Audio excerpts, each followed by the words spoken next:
Solo levelling. Camera lens की तेज click की आवाजें हवा में गूंजती हैं, जो ध्यान के आने वाले तूफान की प्रस्तावना है। ये चैप्टर 108 है और वो रहा हंटर सुंग जिनवू। एक काले सूट में, हाथ में एक सफेद फूल लिए, वो कैमरा फ्लैश की चौंधिया देने वाली बौछार के बीच खड़ा है। उसके चेहरे पर गंभीरता और उदासी है। शायद ये उस भारी दबाव का संकेत दे रहा है जिसके तहत वो रिपोर्टरों से घिरा हुआ है। जेजू आइलैंड रेड की समाप्ति के बाद ऑनलाइन और ऑफलाइन दुनिया में अफरा तफरी मची हुई है। वेब पर प्रतिक्रियाओं की बाढ़ आ गई है। वाह, मेरे पास शब्द नहीं है। मुझे लगा था कि ये आम जानकारी है कि आप इतनी सारी छायाएं नहीं बुला सकते। सुंग जिनवू हंटर निम, मैंने आपके बुलाए गए मॉन्स्टर्स को लड़ते देखा और उससे मेरा 10 साल पुराना कैंसर ठीक हो गया। प्रशंसा और विस्मय डिजिटल मंचों पर गूंजते हैं। ये अद्भुत था, ये सबसे अच्छा था। और विस्मय के बीच पिछली त्रासदियों से प्रभावित लोगों की ओर से व्यक्तिगत आभार का एक स्पर्श। मैंने 4 साल पहले जेजू द्वीप में अपने माता पिता को खो दिया था। सुंग जिनवू हंटर निम, मुझे यकीन है कि आप ये पोस्ट नहीं पढ़ेंगे, लेकिन जेजू आइलैंड रेड सुंग जिनवू की एक एस रैंक हंटर के रूप में पहली आधिकारिक उपस्थिति थी।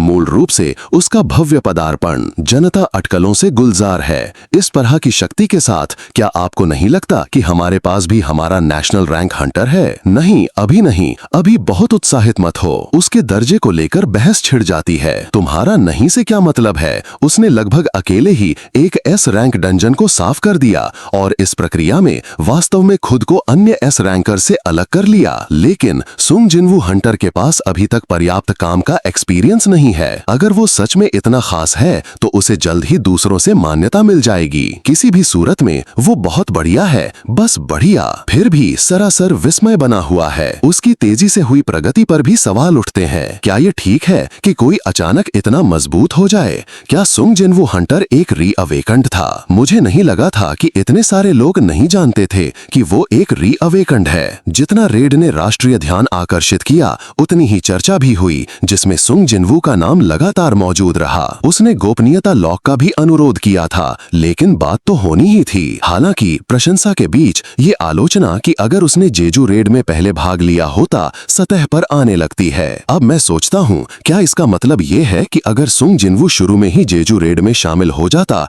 तो मिन ब्योंगू को मरना नहीं पड़ता? आलोचना उसकी भागीदारी के समय पर केंद्रित थी। उसने कहा था कि वो नहीं जा रहा है, तो वो बीच में क्यों शामिल हुआ? अपरिहार्य सत्य ये था कि वो जीवन की हानि को कम कर सकता था, जिसे टाला नहीं जा सकता था। यहाँ तक कि उसके कट्टर समर्थकों को भी इसका मुकाबला करना मुश्किल लगा। आलोचना चुभती थी क्योंकि तथ्य ये है कि उसकी देर से भागीदारी के कारण लोगों ने अपनी जान गंवाई थी। फूलों से घिरी हंटर मिन ब्योंगू की एक मुस्कुराती हुई तस्वीर इस बलिदान की दर्दनाक याद दिलाती है। हम सुंग जिनवू को एक विशाल गंभीर स्मारक के सामने खड़े पाते हैं। विशाल बादलों के नीचे एक अकेला व्यक्ति, हवा अनकहे दुख से भारी है। उसका चेहरा एक गंभीर और विचारशील अभिव्यक्ति के साथ शायद हाल की घटनाओं और खोए हुए जीवन का बोझ दर्शाता है। उसके चारों ओर काले कपड़ों में अन्य शोक मनाने वाले गंभीर माहौल में हिस्सा लेते हैं। कुछ अपार रो रहे हैं। जिनवू अपने विचारों में खोया रहता है। शोक मनाने वालों की भीड़ में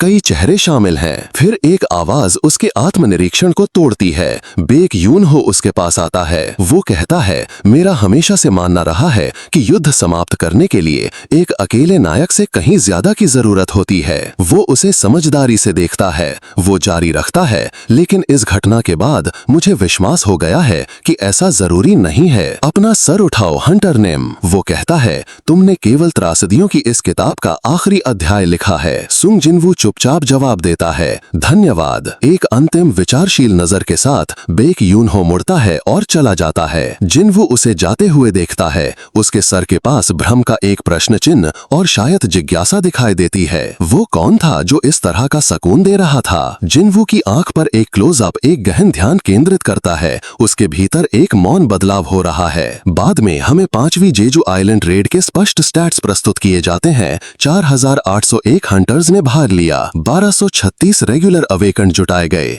कीमत 64 अवेकंड और और 32 नागरिक मृत। इन नंबरों ने एक निराशाजनक दुर्घटना की तस्वीर पेश की जो त्रासदी में समाप्त हुई। फिर भी पिछली 4 रेड की विनाशकारी हानियों के तुलना में ये हताहतों की संख्या दुखद रूप से सबसे कम थी। एसोसिएशन के चेयरमैन गो गुनही सीधे जिन्वू को संबोधित करते हैं। गो गुनही कहते हैं, तो क्या आपका मतलब है कि आप अपना खुद का गिल्ड स्थापित करना चाहते हैं? सुंग जिन्वू हंटर निम, बेशक एक एस रैंक हंटर को गिल्ड मास्टर लाइसेंस की आवश्यकता नहीं है। गो गुनही जारी रखते हैं, आपको केवल एसोसिएशन को कॉल करने की जरूरत है और बाकी हम संभाल लेंगे। जिन्वू आंतरिक रूप से प्रस्ताव को स्वीकार करता है। सुंग जिन्वू सोचता है, माँ प्लीज। जैसे ही जिन्वू विचार करता है, गो गुनही विषय बदलते हैं। सुंग जिन्वू सोच